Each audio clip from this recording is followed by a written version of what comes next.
My name is Lucas Santos, and I need you to pay attention. Time is passing quickly. And the story could change your life at 13 years old in 2019. I went through something unimaginable. I was clinically dead for almost 10 minutes. And what I experienced during that time still accompanies me daily. Before I continue, I'd like to know where you're listening from. I feel more connected to those who harm me, even if we are far apart. If you can leave a comment or like this account, let's talk more. Paulo, on February 12, 2019, I had been training and swimming since I was 6. The pool was like my second home that day at 5:30 a.m. I was trying to beat my personal record in the 400-meter freestyle. I remember feeling my muscles burning on the last lap. Then something strange happened. Later, I discovered I had a heart condition called hypertrophic cardiomyopathy. My heart simply stopped. I felt no pain, just an intense sensation in my head. The waiter around believe it, but it was more real than anything I've ever experienced in this world. While my body was motionless in the pool, I saw everything from above. I saw the coach shouting for help, people running, the desperation on everyone's faces, but I was calm. As if watching a movie, suddenly, I was sucked into a dark tunnel. It wasn't just darkness. It felt alive, pulsating, full of anguished voices, screams echoing.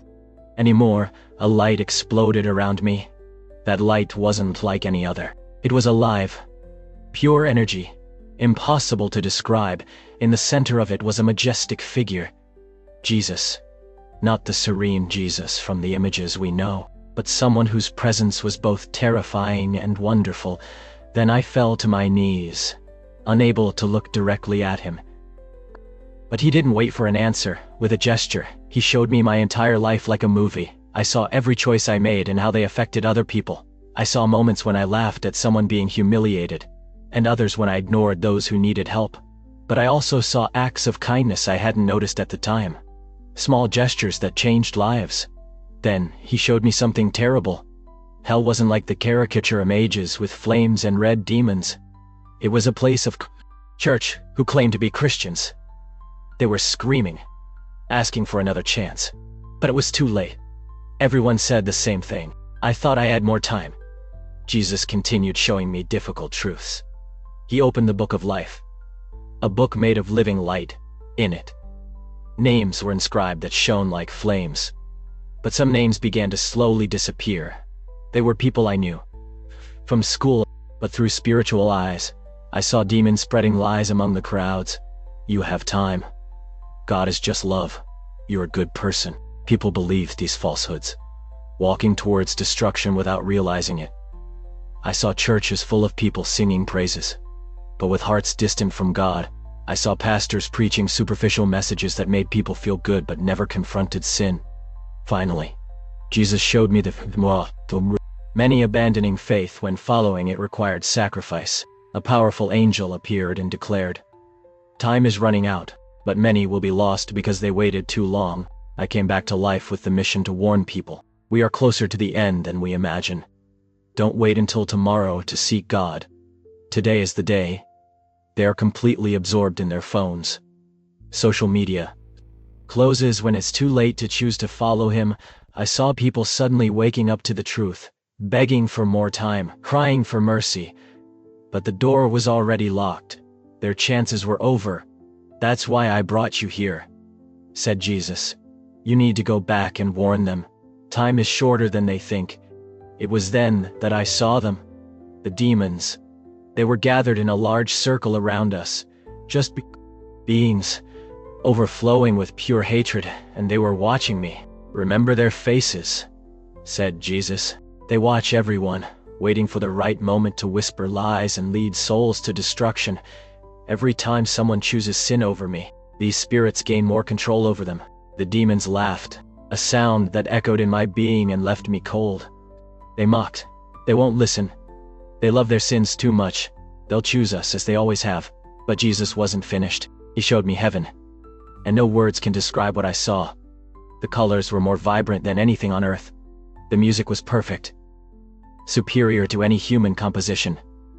Joy, peace, and love were indescribable, however. What impressed me most have been places reserved for people who thought their church attendance or good deeds would save them. "The door is narrow," said Jesus.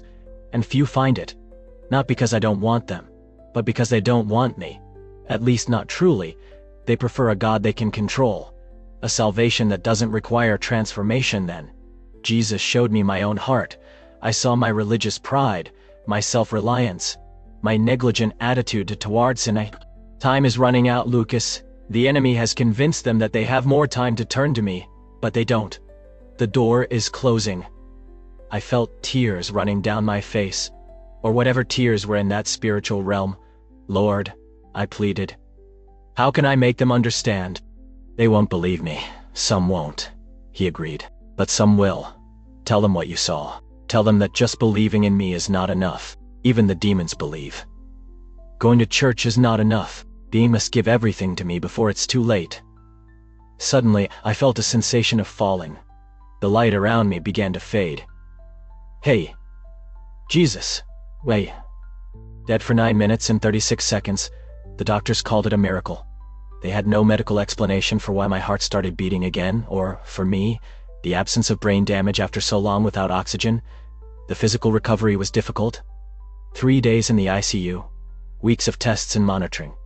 But the physical challenges were nothing compared to the spiritual struggle that began as soon as I returned, and Emmy didn't want this message to be spread and learned to quickly vaccine as a breath. There was a presence in the hallway, a shadow denser than the darkness itself. The same cruel laughter I heard in the spiritual realm echoed through the room.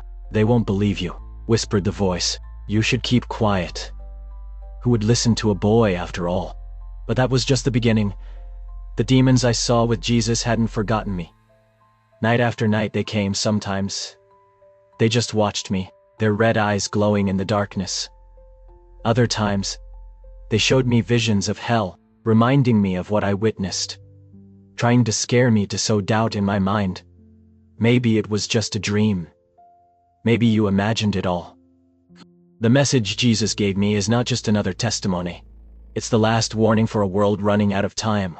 What scares me most are those who hear, know I'm telling the truth but still choose to wait. They say things like, oh, I'll dedicate myself to God when I'm older, or believing in Jesus isn't enough. But they don't understand that tomorrow is not guaranteed.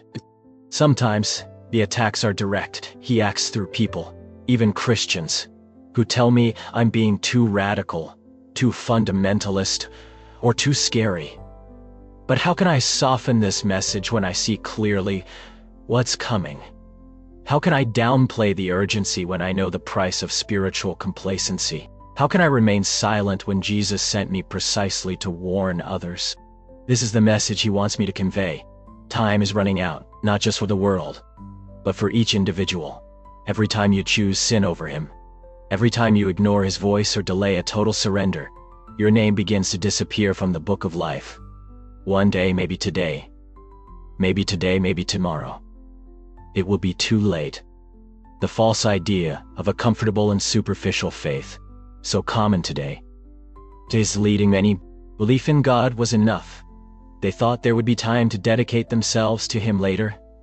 The demons I saw are real. They are working tirelessly because they know time is short. Every time you justify sin, every time you justify sin, every time you choose the world over Jesus, every time you delay getting right with God for tomorrow, you are falling into their traps. The darkness is a realm you distracted to convince you that you have time, to make you believe that a partial commitment is enough. Since I started sharing my testimony, I've received thousands of messages. Some criticize me, others attack me. But there are also those who recognize the truth in my words. They feel the urgency. They turn to Jesus with all their hearts, not just with empty words. However, for every person who listens, the lies the enemy spreads to deceive people, seeing the book of life, believing alone is not enough. Even the demons believe in God. What matters is a complete, total, and absolute surrender to Jesus. Every night, before sleeping, I pray for those who still walk in darkness, for those who think they are saved but are not, for those who hesitate to make the decision to follow Jesus fully. Church or following rituals, it's about having a real personal and transformative relationship with Jesus. When the end comes, it will come. and nothing else will matter. Not your money, not your status, not your successes.